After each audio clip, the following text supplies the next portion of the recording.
Ito ngayon ang ano ni Jane, ang bago niyang business, U-Haul moving supplies. Yeah, if you want to go to send any balikbayan box, you can just come here. You see, it's a balikbayan box. Ayan, contact Jane. Ayan. Dito sa Lethbridge yan, malapit lang kasi pupunta ka pa ng Calgary. Ayan. Ito lang siya sa likod ng Canadian Tire. Ayan. Tingnan mo yung Aron Furniture. Sa likod yan. So, ito yung mga ano niya, mga product niya. Ayan.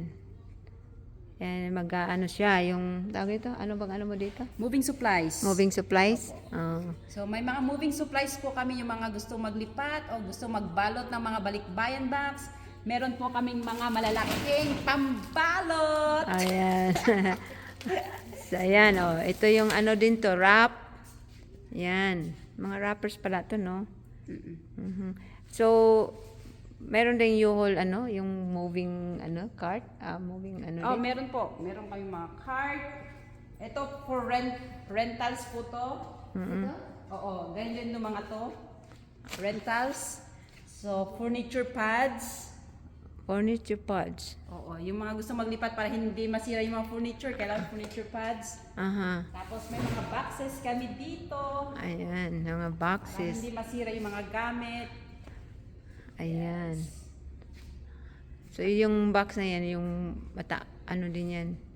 Ito, long. Opo. So, iba-ibang sizes, no? Opo. Meron din mga ganito, mga kung hindi na magtutupi, hanger na lang lahat. Ayun, oo, yan.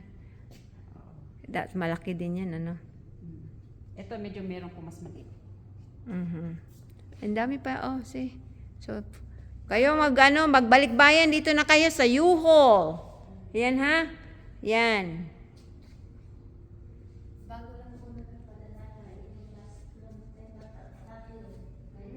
So, just contact Jane Dango for us send their box balikbayan.